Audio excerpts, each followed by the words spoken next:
సమ్మర్‌లో మనం ఎంతగానో ప్రిఫర్ చేసుకునే రోజ్ సిరప్. అదే రోఅబ్జా అని మనం హోమ్ మేడ్ అనమాట. ఇంట్లోనే హ్యాపీగా ప్రిపేర్ చేసుకోవచ్చు.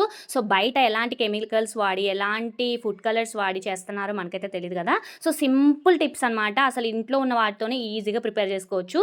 సో, వీడియో లాస్ట్ వరకు చూడండి. చాలా అంటే చాలా ఈజీగా చేసుకోవచ్చు. సో, ఇదొక్కటి ఉంటే చాలు. మనం ఎలాంటి డ్రింక్స్ అయినా, ఎలాంటి షర్బత్తులైనా ఈజీగా చేసుకోవచ్చనమాట. ఎలాంటి టెన్షన్ లేకుండా. సో, ఫస్ట్ మనం దేశీయ రోజ్ పెటల్స్ అంటారు కదా! సో, రోజ్ ఫ్లవర్స్ నేనైతే బయట నుండి కొనుక్కొనొచ్చాను. ఇది జస్ట్ మనకు ఒక 20 రూపీస్‌లోనే చాలా అంటే చాలా వస్తాయి. అదొక్కటి ఉంటే మంచిగా మనం యూజ్ చేసుకోవచ్చనమాట. సో, నేనిక్కడ కరెక్ట్‌గా కొలతలతో సహా మీకు చెప్తున్నాను. కాబట్టి మీకు ఈజీగా యూజ్ అవుతది. అండ్ మీకు ఈజీగా అండర్‌స్టాండ్ అవుతది కాబట్టి అనేసి చెప్తున్నాననమాట. సో, ఫస్ట్ ఒక కప్పు రోజ్ పెటల్స్ తీసుకొని మంచిగా వాష్ చేసుకోవాలి. సో, వాష్ చేసుకొని ఎండబెట్టుకొని డ్రై ఫ్లవర్స్ అన్నా వాడుకోవచ్చు. ఏదైనా పర్లేదనమాట. సో, నేనైతే ఇక్కడ పచ్చివే వాడుతున్నాను.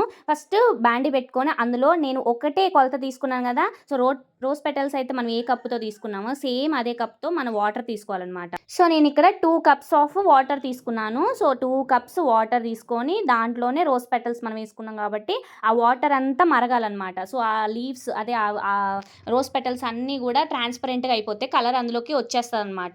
సో, మంచిగా కలర్ అందులోకి వెళ్ళిపోయిన తర్వాత మనం మంచి కలర్స్ ఇంకా థిక్ కలర్ రావడానికి నేనైతే బీట్రూట్ యూజ్ చేశాను. ఆ బీట్రూట్ కూడా మనం తీసుకున్న బౌల్‌కి హాఫ్ బీట్రూట్ తీసుకోవాలనమాట ముక్కలు. సో, అది కూడా అందులో వేసేసి మంచిగా కలర్ అసలు బ్యూటిఫుల్ కలర్ వస్తది. మనం అడిషనల్‌గా ఎలాంటి ఆర్టిఫిషియల్ కలర్స్ అసలకే కలపట్లేదు. సో, మీ ముందే చూపిస్తున్నాను కాబట్టి. మంచిగా దాన్ని కలిపేస్తా ఉంటే మంచిగా మనకి కలర్ అనేది స్ప్రెడ్ అవుతదనమాట. సో, అలా స్ప్రెడ్ అయిన తర్వాత మనకి కప్స్ ఉన్న వాటర్ 1 కప్ అయ్యేదాకా బాగా మరిగించుకోవాలి. సో, అది మరిగిన తర్వాత దాంట్లో అదే కప్‌తో ఒక కప్పు షుగర్ వేసుకోవాలి. అది వేసుకొని మంచిగా కలుపుతూనే ఉండాలనమాట. సో, ఎలాంటి లంప్స్ లేకుండా, ఎట్లా గట్టి పడకుండా మంచిగా కలుపుతూనే ఉండాలి. సో, ఇదంతా కూడా మీడియంలోనే మనమైతే గ్యాస్ పెట్టుకొని చేసుకోవాలనమాట. అసలు సూపర్‌గా ఉంటది సిరప్.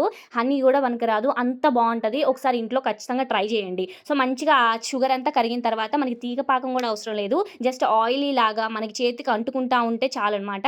సో, గ్యాస్ ఆఫ్ చేసేసుకొని వెంటనే ఒక నిమ్మకాయ అయితే పిండాలి, ఒక చెక్క. సో, పిండితే ఏంటంటే క్రిస్టలైజ్ కాకుండా ఉంటది. గడ్డ కట్టకుండా ఉంటదనమాట షుగర్ కాబట్టి. సో, అట్లా అయిన తర్వాత కొంచెం సేపు మనకి అట్లా వాటర్‌గా అనిపిస్తది. కానీ చల్లారిన తర్వాత ఇట్లా ఈ థిక్‌నెస్ కలర్ అయితే వస్తదనమాట. దీన్నే మనకి బయట రోఅబ్జా అని, రోజ్ సిరప్‌లని పెద్ద పెద్ద కాస్ట్‌లు పెట్టి అమ్ముతా ఉంటారు. సో, ఇంత సింపుల్‌గా ఉంది కదా! సో, ఈజీగా ఇంట్లోనే ట్రై చేసుకోవచ్చు. సో, ఇది రంజాన్ సీజన్ కాబట్టి పక్కా యూజ్ అవుతది. రోజాలా ఉండి ఇది ఒక్కసారి తాగితే చాలు డీహైడ్రేషన్ కాకుండా ఉంటది. అండ్ ఇది అన్ని షర్బత్తులు, అన్ని మిల్క్ షేక్‌లు మంచిగా కలుపుకొని తాగొచ్చనమాట. సో, ఇది కొంచెం హెల్తీ కూడా.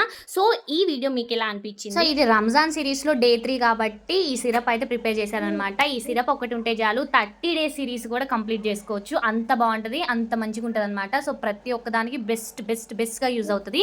మరి మీకెలా అనిపించింది ఈ వీడియో? ఖచ్చితంగా కామెంట్ చేయండి. అండ్ నెక్స్ట్ వీడియోలో నేనైతే గ్రేప్ షర్బత్ అయితే ఇప్పటివరకు ఎవరు చేయలేదు. నేనే ఫస్ట్ టైం ట్రై చేశాను. ఇది కూడా చాలా అంటే చాలా బాగుంది. దీని గురించి నెక్స్ట్ వీడియోలో పోస్ట్ చేశాను. మన ఛానల్ అయితే సబ్స్క్రైబ్ చేసుకోవడం మర్చిపోకండి.